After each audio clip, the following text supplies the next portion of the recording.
Welcome to Ngosti Talk Shows. Lead from within. Find your own voice. Challenges we have had to overcome in 2020. Find your own voice. The world has become united by the unseen, knowing there are no guarantees for tomorrow. Lead from within. Find your own voice. Let the world hear your voice and be filled within. For the day has come for you to be a great leader. The time has come to break away from the pain, distraction, experience the unthinkable. Find your own voice, lead from within. Welcome to Ngosi Talk Shows. Over to you, Amanda. Please introduce yourself to our audience. Good morning from Calgary, Alberta, Canada. It's bright and early here. I am an artist, a teacher, an author, and an illustrator. And my goal is to always help people find their own unique creative capacities within themselves. Over to you, Caroline. Hello, yes, and good afternoon from London, UK. And as the writing facilitator, what I do is I support soul-driven entrepreneurs in becoming more productive with their writing by connecting them with their deeper innate ability to write. But more importantly, they experience free-flowing writing. They experience an unlocking of the writer within and getting their book written, getting their story written, because you cannot publish what isn't written. And all of this has come about through my own journey of unlocking the writer within. So, yeah, here we are again, Nonsa. And what are we looking at today? You're muted. I was on there trying to share the live. Thank you so much. Thank you so much, Carol Ann. So our topic today is how do you deal with self-doubt? So I'm going to let Carol Ann explain the topic because you chose this topic. Yeah, how do you deal with it? I just wonder how many people who are listening actually have self-doubt. And even if you're listening on replay, I'd really love to know what are the doubts that you have and how does it feel? Because self-doubt is so, it just stops you in its tracks. And I know I get a lot of self-doubts, and there's a lot that's feeding me at the moment. So I just thought it was a great topic to perhaps explore and look at and just maybe open up and clear some doubts that I've got about doing some moving forward with certain things, because it is actually in the conversation that actually things can open up. You can get clearer. So this is why I thought maybe it'd be a great topic to discuss and see where it goes. So what are your thoughts, Amanda? What did you think when you saw the topic?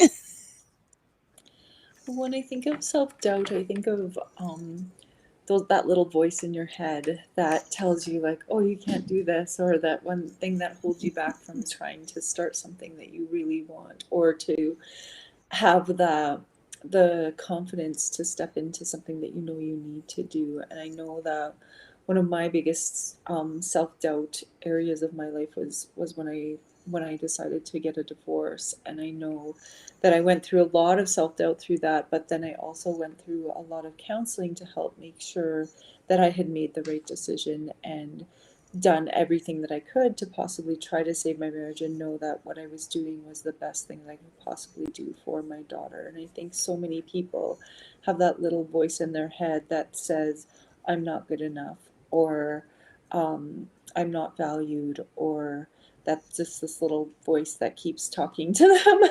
and I know that I had it for such a long time, and I still struggle with it to this day, but I can turn that narrative around, and I can turn it into I can try, or I am good enough, I am loved, I am loving. And I always turn that into that, like when people think they're unlovable, I always turn that into I'm loved, loving, and lovable. And think of, and to start turning those negatives, those self doubts into things you can be grateful for. And I think that's something that like our brains sometimes get stuck in this negative narrative, and it's hard to get yourself out of it. Even when I wake up in the middle of the night, like I woke up at 4 a.m. and I have to get up at 5 a.m. to be on this show, and I'm like, no. But that like little like thing in my head is just like beep beep beep beep beep, and I have to like turn consciously when I'm trying to get back to sleep, turn it around into like I'm relaxed, I'm calm, I can sleep more.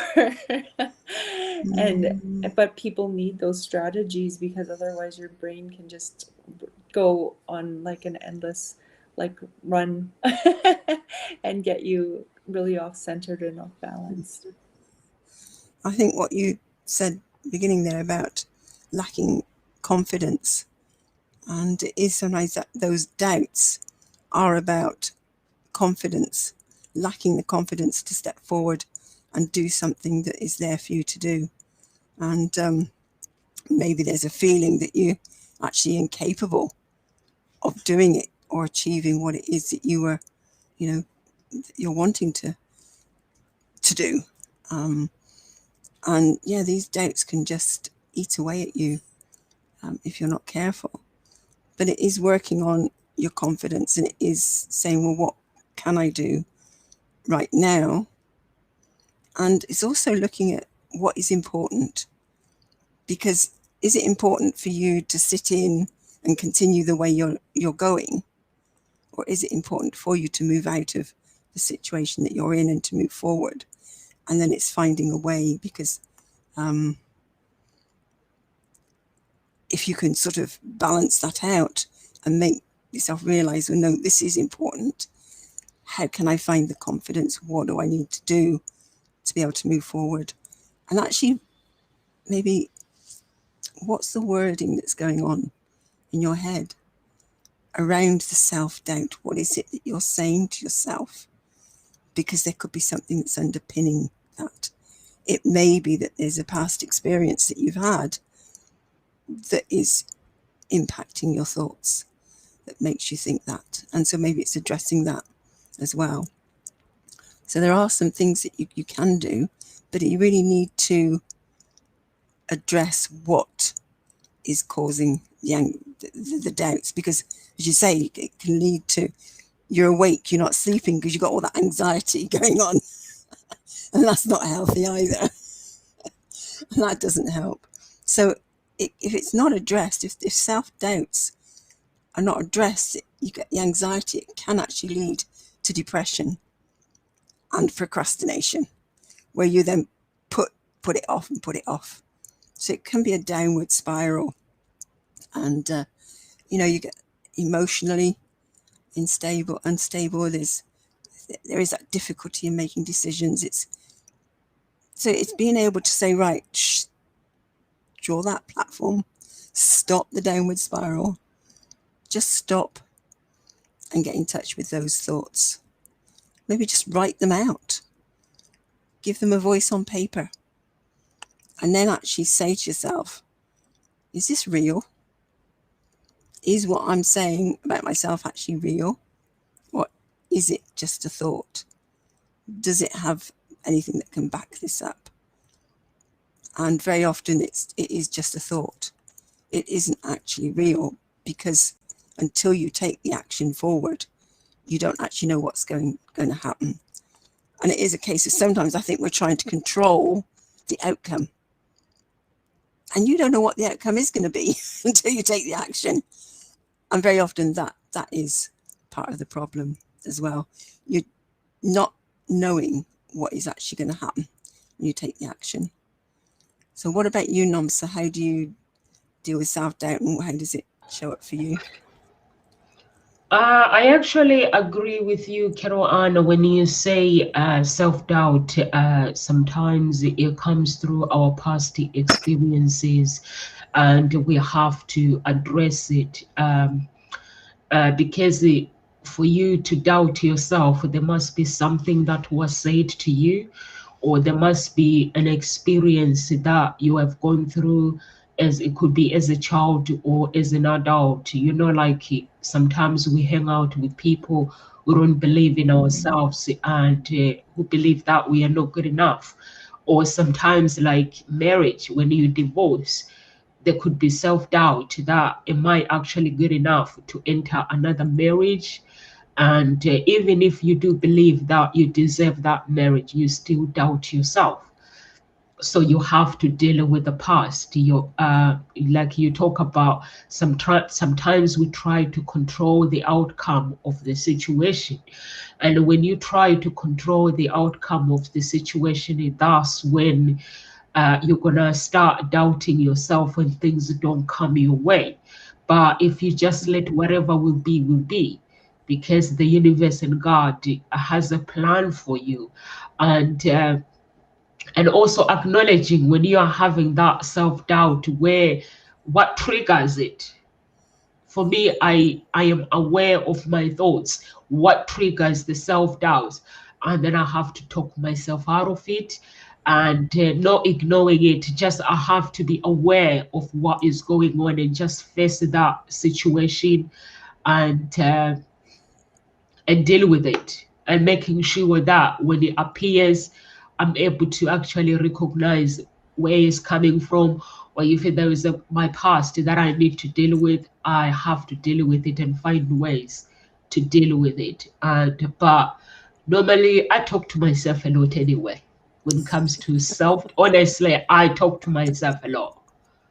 I'm always have earphones. I think sometimes people think that I'm talking to somebody over the phone with having earphones listening to music, but I'm actually talking to myself, because if I'm planning something, there's gonna be this little voice that says you are not good enough. But if I know that I am good enough, I have to say, oh no, I'm actually good enough and I'm gonna go for this. This is what I want to do. Over to you, Amanda. Well, as you were speaking, I was thinking about like when you're talking about our past, like I think about, because I'm a teacher, all of the students and how those self-doubts start really, really young. And as a teacher, it's hard sometimes to like get kids out of that funk of like, I'm not good at math, or I suck at writing, or I'm not an artist. And those feelings of self-doubt can come from very early ages, even like grade 1 and grade 2. They start to compare themselves to their peers, and they start to doubt themselves in certain areas, and that becomes their narrative. I'm not good at math, I'm not good at writing, I'm not an artist, I can't do gym properly, I'm not athletic. Whereas like I have a girlfriend who says I'm not athletic at all, and yet she's an amazing yogi, and I go to yoga with her and I'm like, you're very athletic, it's just not a sports like type of athleticism. Your athleticism is in the area of yoga. And so when she says I'm not athletic, I take a step back and I'm like, you're not seeing how athletic you actually truly are. But then she's comparing herself to people who like play team sports and stuff, and so that's where her self-doubt comes from. And so I look at it and I look at kids, and as soon as they feel as though they can't do something, they start to get into that narrative. And I teach grade 5, and at the start of the year, I got them to write down what they wish that their teacher knew about them, and about half of my class wrote, I suck at math, or I hate math. And so I'm going into the start of the year being like, how can I engage them in math and make them feel successful, and make them recognize that maybe they don't like math right now, but maybe there are some areas that I can engage them and make them feel successful, so that they don't have that narrative in their head going, I suck at math, I suck at writing. Like I have a couple of kids who have learning disabilities who are like, I can't write. I can't write. And I'm like, we have lots of ideas. We just need some strategies to get the ideas out. And maybe it is me scribing for you, or maybe it is you dictating it into the computer. But you definitely have the capability to get your ideas down. It just might look different than other people. And those self-doubts come from comparisons. And I think sometimes we really need to take a step back and stop comparing ourselves to other people and really truly value who we are inside. And so even in art, like I talk about in one of my books that I wrote last year for kids, it's called What Do We Learn at School? And it really is about how so many of us have so many different gifts, and we compare ourselves to other people, and we need to really let go of that and trust that we all have our own unique gifts and creative capacities. They just look different from other people's, and that's okay. And even if you can't draw a stick figure, that's okay. You still have capacity to do art. Even if you can't write a sentence independently, that's okay. You still have the ability to share your ideas in a different way. And I think sometimes it's really about reframing it. And some of these self-doubt issues come from very early on in childhood. And as an adult, if you're working on self-doubt, you have layers and layers and layers and layers and layers of history that have made you feel that way starting from a very early age. And now your work is to undo those years of self-doubt, and you have to start small and work a little bit each and every day. And sometimes it's even stopping yourself every 10 minutes and be like, I can do this, or I can try, and I need to keep practicing instead of I can't. Absolutely. And I agree, there is that younger you, that inner child that had that time where you do compare yourself. You can't help it when you're at school, because there's always like that competition. Or it was when I was at school, testing. There was those that were at first place, second place, and very often I was trundling around near the bottom, albeit I might have been in top set, but I was still near the bottom. So my perception was, I'm not very good, and it wasn't till later that I was able to put it in perspective when I realized I was top set out of how many sets. And so that in itself meant that I was, I was clever in some way. It was just for me, all I could see was everyone else was more clever than me in that set. And so we do start that comparison. And actually, there's a beautiful phrase that I keep hearing, and that is compare to despair. Every time you compare yourself to somebody else, you're going to despair, because you're not going to be the same as them. You're not going to be as good as them, because they're different. They're on a different journey to you. What you do need to compare yourself to is your last performance, and just how are you progressing, and recognize that where you're at is where you're at. And that at the moment, the standard that you've got is where you're at. And you do have potential to do more. It's just that you've got some more learning to do. It doesn't mean that you cannot do it. And that was something that I learned when I eventually, it was about probably about 17 years ago now, I actually did an English language advanced level course, which was something we normally, these are what we call A-level courses we do when we're 18 after our exams that we do at 16. We then go on for the next 2 years and study what we call A-levels. And the A-level English language was something I thought was completely beyond me, because I couldn't understand how I got my ordinary level English language, because I struggled with words, with writing. But over the period of time, and then I started doing all this personal development work and discovering myself and unlocking words within me and access to words and access to writing, I suddenly thought, oh, maybe I could do this course. And so I did do it, and I did pass it. It was hard work, but I was able to use the tools that I'd got within my toolkit. I was able to work with the lecturer at the time and keep asking questions because I was in a different place. But it made me realize that actually we all have that ability to do something that we think we're not capable of doing. We do have the capacity to do it. It's just sometimes it's not the right time for us. And I know that with maths, that actually what we ask students to do is something, it's the abstract thinking that we ask of them is sometimes too early for them because their brains are not ready to do that abstract thinking. And that actually later on in life, when the abstract thinking comes in, they're more able to do that aspect of maths. But they've already set that, oh, I can't do this because they found it difficult.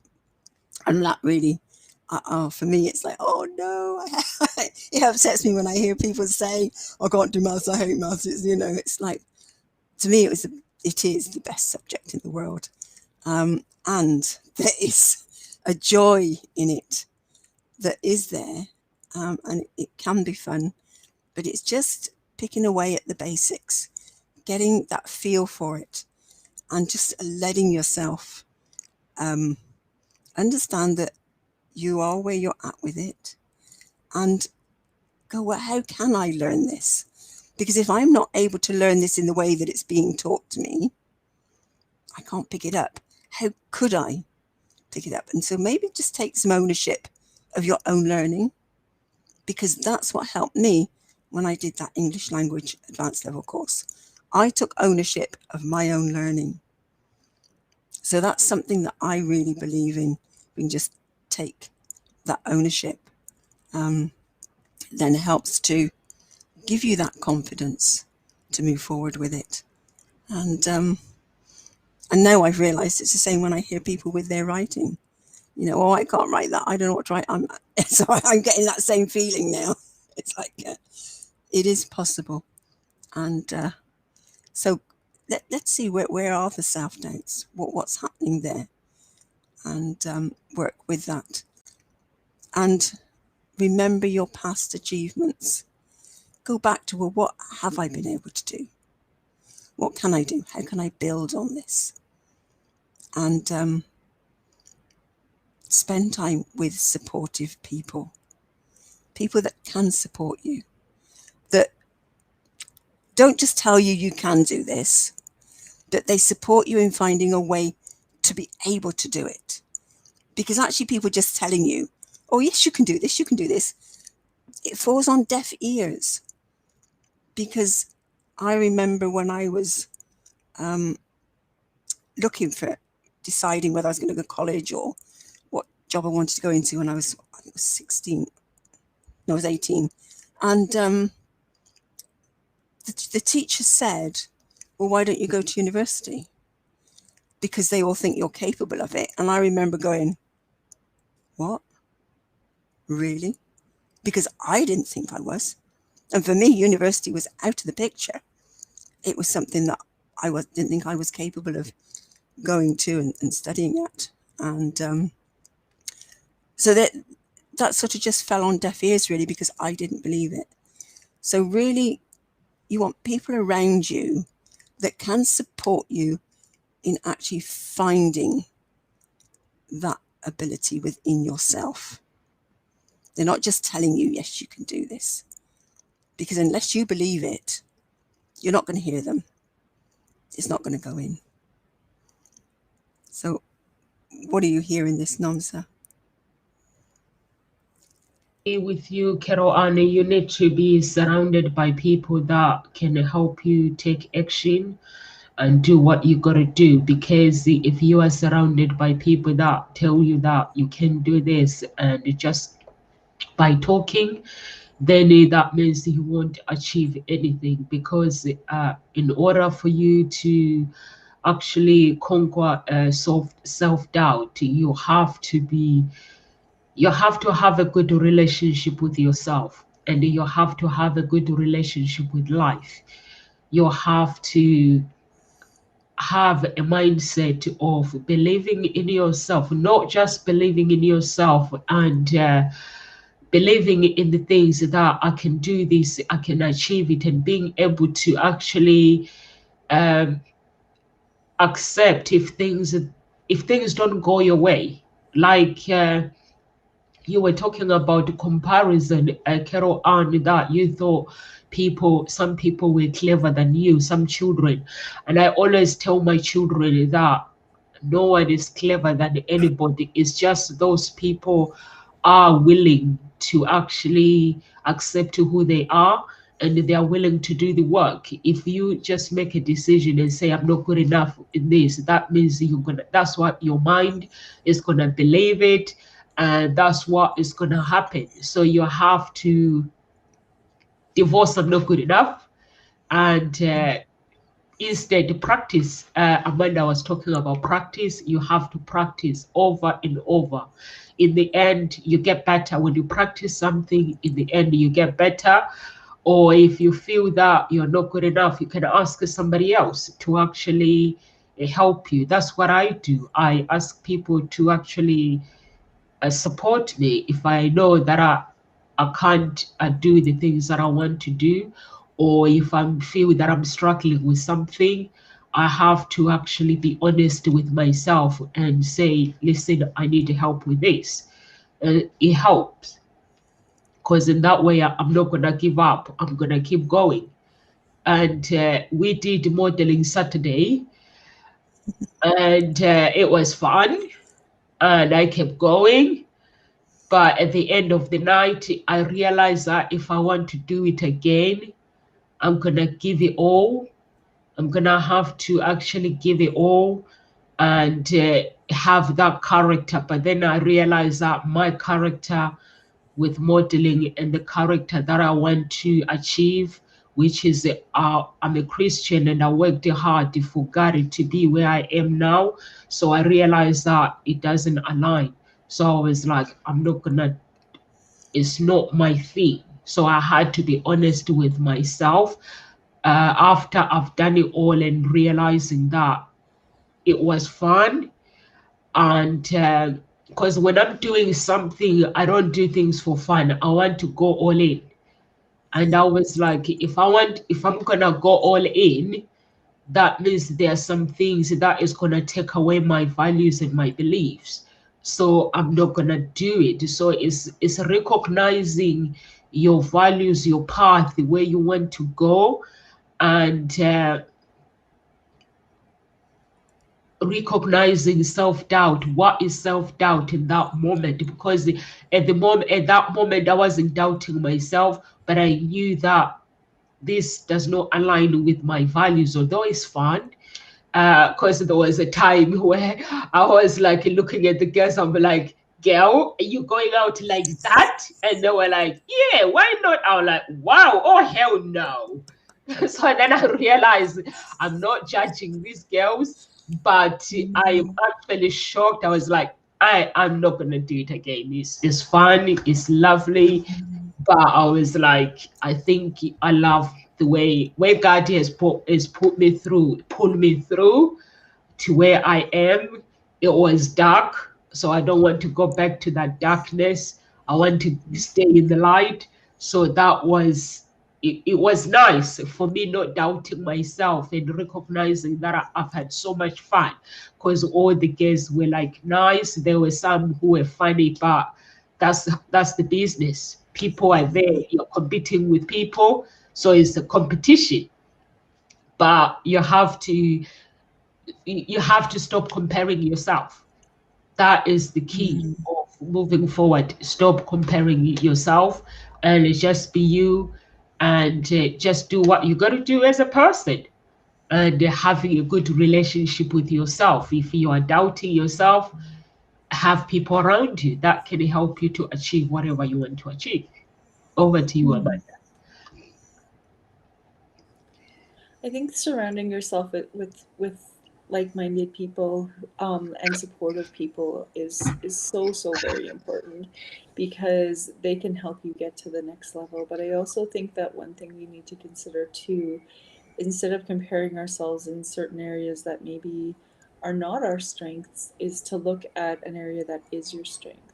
So I remember years ago I had a student who was like a C student, like he got through everything and like no big deal, was kind of just like, and the mom was so stressed out because she was like wanting him, like he was smarter than he was showing. And I was like, yeah, he is, but you know what, he is the gift of the gab. Your child can talk to anybody. He's not that concerned about his schoolwork, but you know what, he's going to be an amazing salesman or something where he can talk all day. And she just started laughing because she was like, that's what my husband does.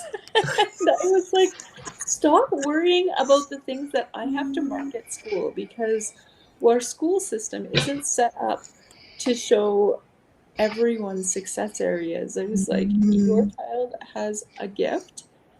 It might not be to get A's in every area of the schoolwork, but he's going to do very well with whatever he does, because he has socialization skills. And unfortunately, in school, I don't get to mark you as like in an academic sense on socialization skills.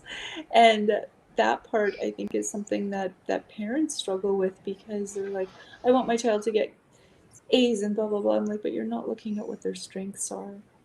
And I think that's something that is so hard, especially in elementary school. I feel like we should just be able to write a like paragraph about the child's areas of success, rather than being like, you're performing this way in in math and language arts and whatever, because you're not seeing that they have gifts in so many different areas. And the way that you have to assess is based on this model from the beginning of the 19th century. And so it's really, really hard to show parents sometimes, and to, for people themselves in schools, in school situations, that you have gifts, they're just maybe not being graded in this specific area, and to trust those gifts and to follow those gifts, because some people have been very, very successful without having to go to university or go to school. And I think sometimes people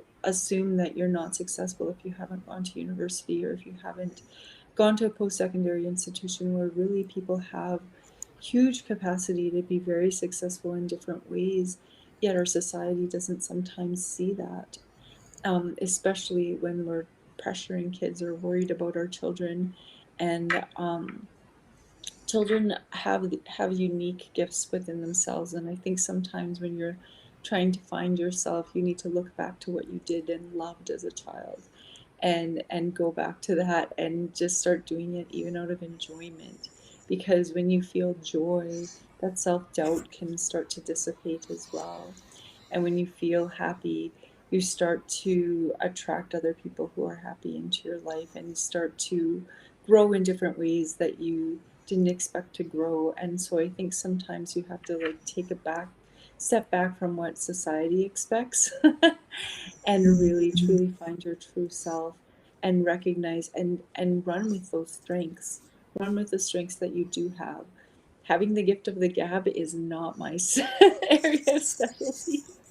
I don't go into a room and I'm not being the center of attention, but some people just vibe on that, and they are so successful in those areas. And we really need to recognize that they have strengths in certain areas, and we can gain strengths through learning from them, but also to trust our own unique gifts, because I think that's something that's so important, and not compare ourselves to other people. And I think what Nomza was saying too about follow who you are is something that's so important.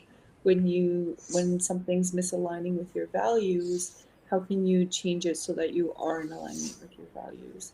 And I think when you're constantly trying to find who you are, just going back to your values, going back to your roots, and truly figuring out who you are is something that's so important, and that will help you rid yourself of the self-doubt that you might be feeling in this moment.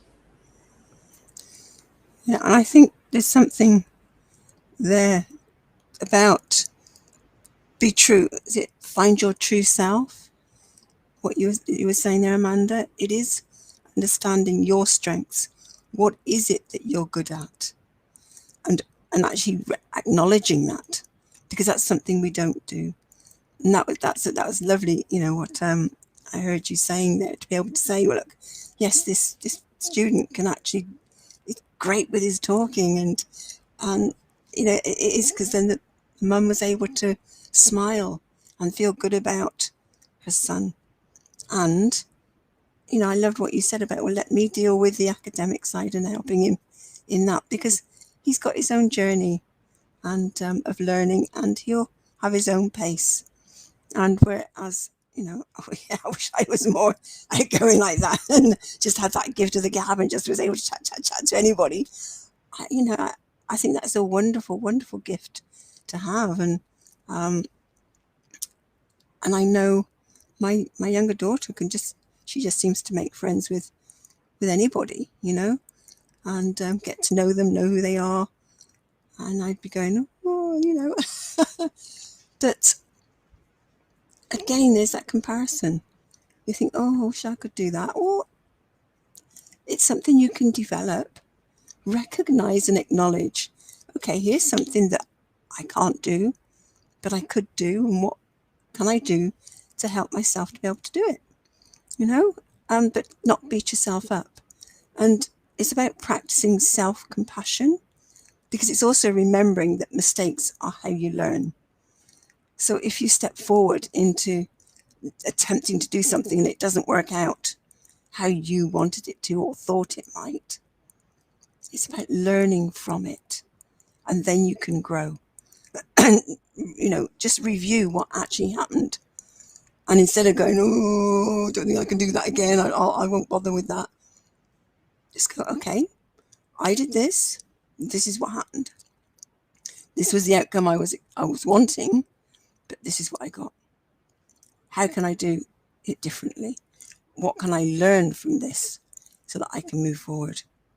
And it is about learning and growing from it, because actually it's also remembering that any new challenge, it's normal to experience this. You make mistakes. You don't know what you're doing.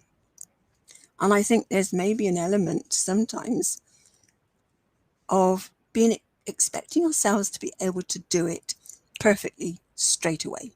You're taught something, right, I should know it. Well, that in itself sets you up for failure, because immediately you find you can't. So it's like, oh, it's beyond me. I can't do this.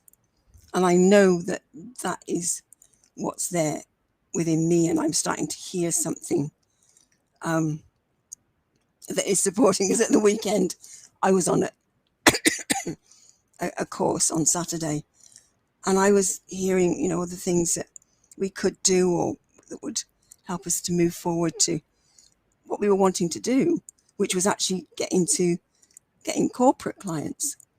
But all I kept thinking was, oh, this is beyond me. This is beyond me. Oh, this is going to take me too long to do. I can't do this.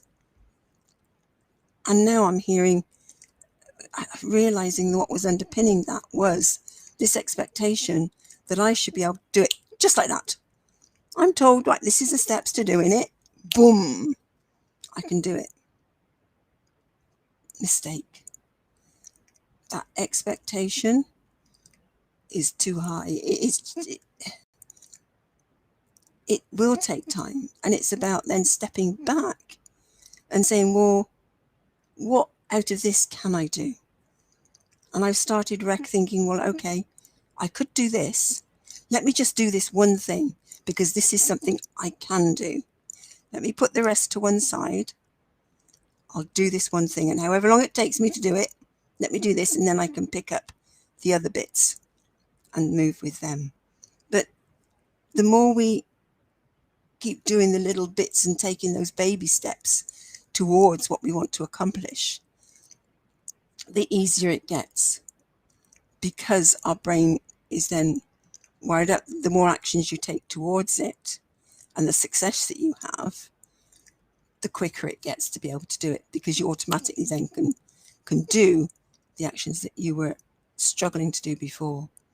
And it's like with anything that's new, it does take us time, because our brain has to sort of put the pieces together. But once you do it again and again, the brain just does it in one step. It doesn't have lots of steps to get there. And so yeah, just be compassionate with yourself. Let yourself have the time, and recognize when you are thinking that you should be able to do something straight away, and be good at it. Be good as the person who's been doing it for how many years? You know, someone who's been doing it for 10, 15 years. Why should you be as competent as them at what they're teaching you? Isn't that a crazy thought? You know? So again, recognize where those doubts are coming from, and be compassionate, and then work through those doubts that's there. I can now go back and think, okay, is this actually beyond me? Is that a true statement? It's not beyond me. Might take me a bit more time than I want it to take, but that's something again for me to work on. Am I wanting everything right now? That doesn't work either. You know, yeah, you have to recognize, are you setting yourself up to actually prove yourself right with your doubts that you're not good enough? Notice the game that you're playing, and then actually how it makes you feel, and really recognize those feelings and work with it. So I don't know, how do you recognize any of this, Namsa? Yes, I do. I do, but when I go to an event, I used to think that, like, when I go to an event, and then I'll listen to write the steps of what I need to do with either marketing or what. But then I'll look at it and I'll be like, this is hard work. And then I'll start doubting myself. But what I did was, like, sometimes when I go to an event, I take a video, if we are allowed to take a video while they're doing it. So I'll store them on Facebook, private, only me can access it. So when I'm going back, I just have to go back to the video and just do the work. Then it's easy. Or go on YouTube, whoever is doing it, and just put everything together and just do it. Because some things can be complicated sometimes, or if I see that I don't waste time anymore. Before, I'll be doubting myself and trying to figure things out. I just send a message. Whoever I think they can do it, I just send a message and say, can you give me 5 minutes, please, and do this for me? If they are available, they will do it. So you just have to have a mindset of, like, when you are doing something, that's why there's lots of people on earth that if you can't do something, it means you can ask them to do it for you.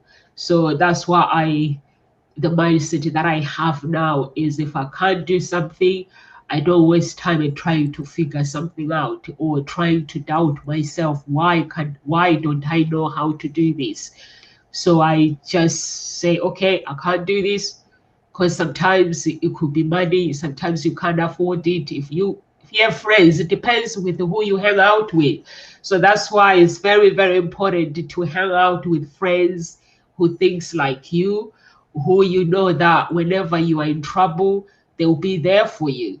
not like hang out with having 20 friends for the sake of having friends and they're not real. So I prefer to have one person in my life, and or two or three, and I know they're real. Like it goes to talk show, we had 30 speakers, now we have less. I know if I say I'm not here, guys, here's the work, you guys get on with it. You don't you know you are there, you are part of the talk show, so you don't doubt yourself or asking questions. You just, what do I have to do? You just get on with it. So those are the people that people should be surrounded by, making sure that you are surrounded by the right people. And Amanda, you were talking about the student, the mom, and you said he was going to be a good salesman, a great salesman, and she actually said if the father is like that. So we are all different in so many ways. I have two children. They are all different in so many ways. They are not the same at all. They are all individual.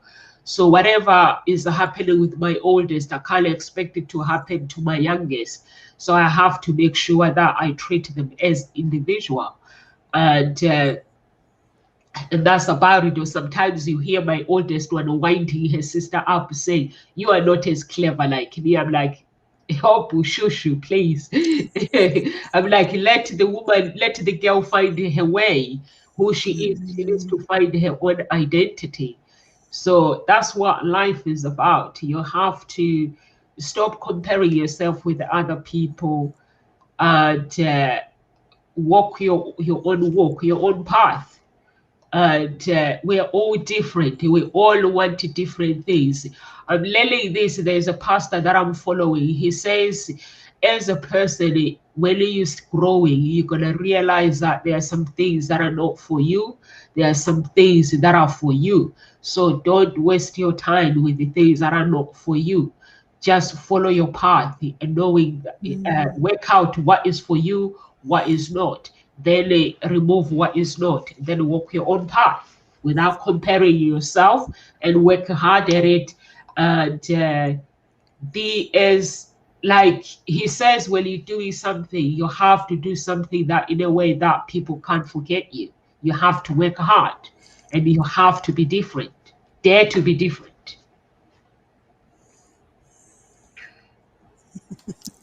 I like that, dare to be different. I think Yeah. that's so important, is that sometimes we get into that wanting to be like everybody else, and Yeah.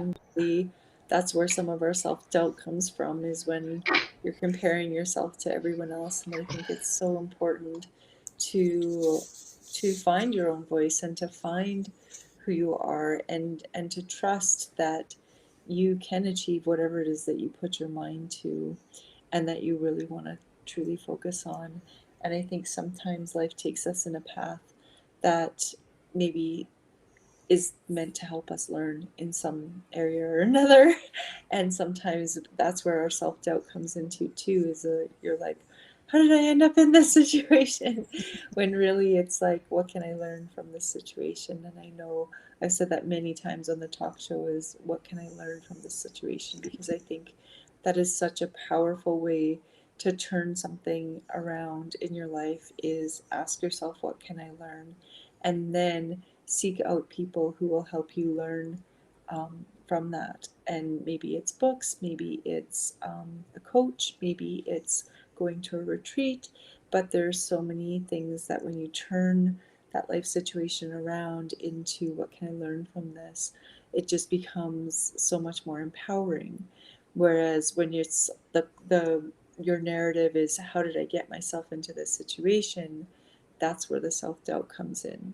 Whereas if you turn it into, what can I learn, that's when you get that empowerment, and that becomes self-fulfilling. And it can be a self-fulfilling prophecy either way, right? Whether you turn it into the positive or the negative. And I think sometimes we really just need to shake off all our self-doubt and just be like, okay, I've got this. And I know that people with anxiety like myself really struggle with self-doubt. So self-doubt is something where you start to feel anxious, and your mind just starts racing, and you go into this downward spiral. And as you start to understand your anxiety, you can start to change that narrative, or you can stop that spiral sooner. And I think that's something that people really need to work on, especially people who have anxiety disorders, is start to recognize as soon as you start going into that spiral, and then how can I shift my thought pattern? Because I think that's something that's a skill. It is a learned skill that people really need to recognize, and to not get down on yourself for having those anxious thoughts or that anxious spiral, is to say, okay, I've got this. I can find tools, or I can learn tools to deal with this, and to make myself get onto the path that I want to get onto, and get rid of some of that self-doubt. But it's going to take some work. And that's why I'm here, is to learn from this. And I think from what you're saying there, it's actually remembering that you're your harshest critic. You know, no one is harsher than you are on yourself. And it is, I like that. Yeah, dare to be different. I love that as well. And it's about being, knowing, as we said, find your true self. But it's also be comfortable with who and what you are. So it is about getting to know yourself. What are your strengths? What are you good at? What are you maybe so-so at? What are you not so good at? What's important to you? And just really look and get to know yourself. What stresses you out? And what relaxes you?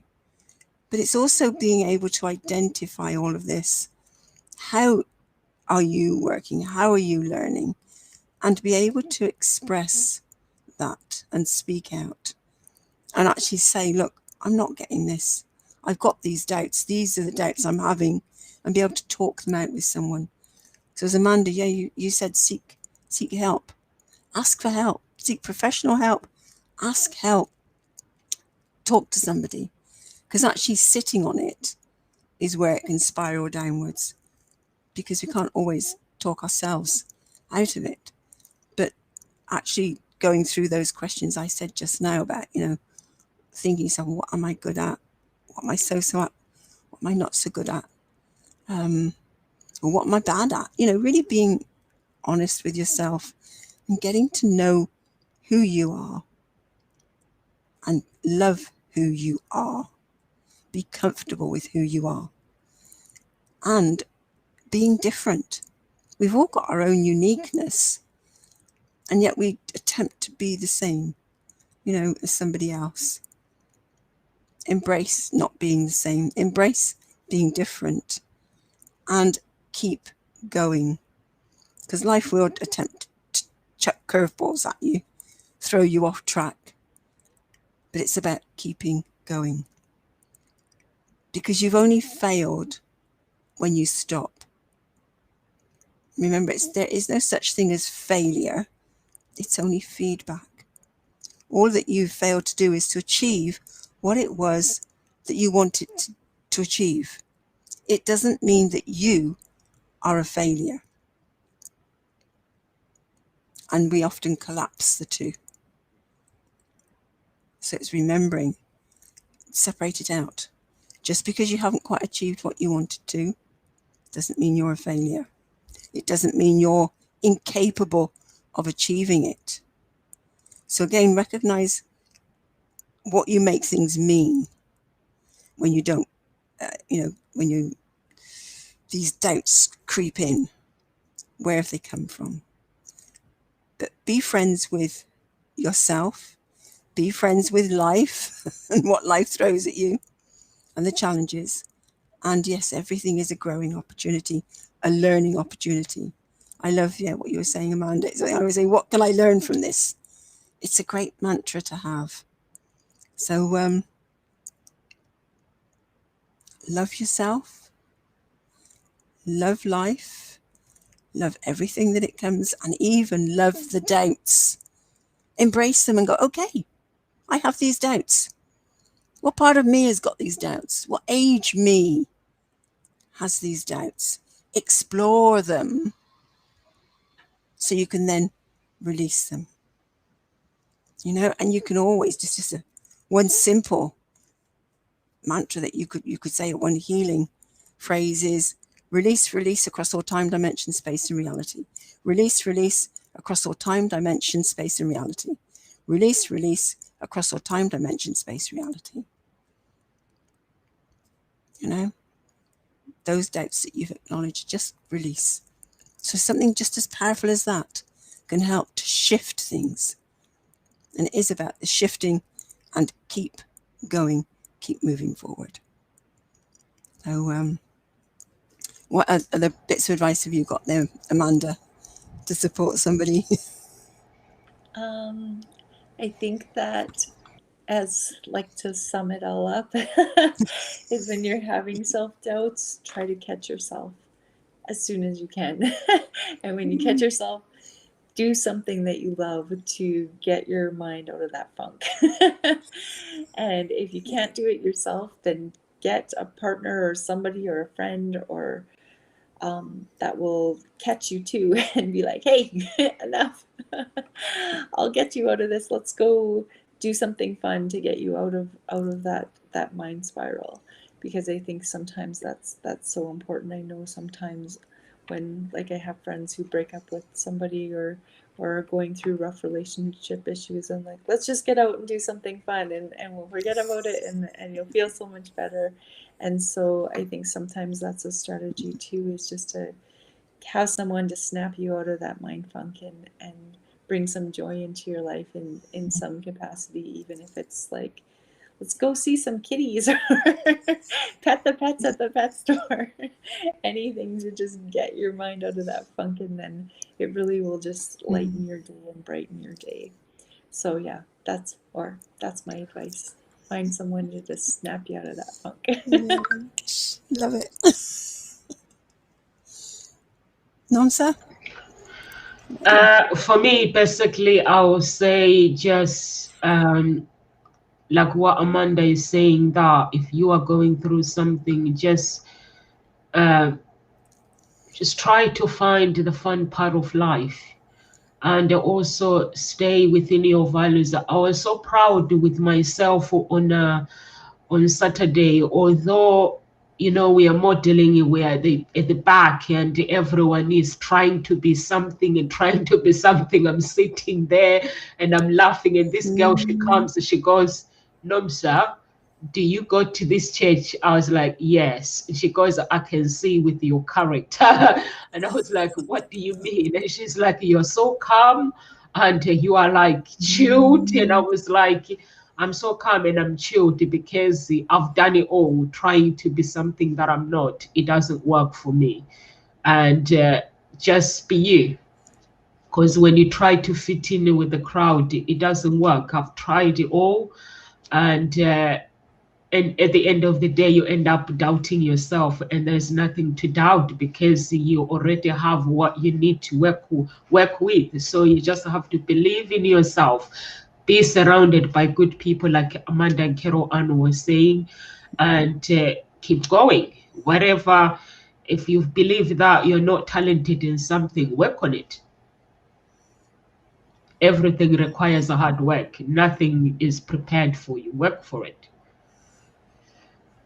So, Carol Ann, we have said something, me and Amanda. Do you have any words of encouragement? Yeah, I think I said mine before when I passed it over to Amanda. So yeah. Okay. It's fine. Okay, so we are here Monday to Friday at Ngozi Talk Shows at 1 p.m. Please get in touch with us through our page or through the website. And the website is just there, www.hseia.com. And live with grace, everyone, and God bless you.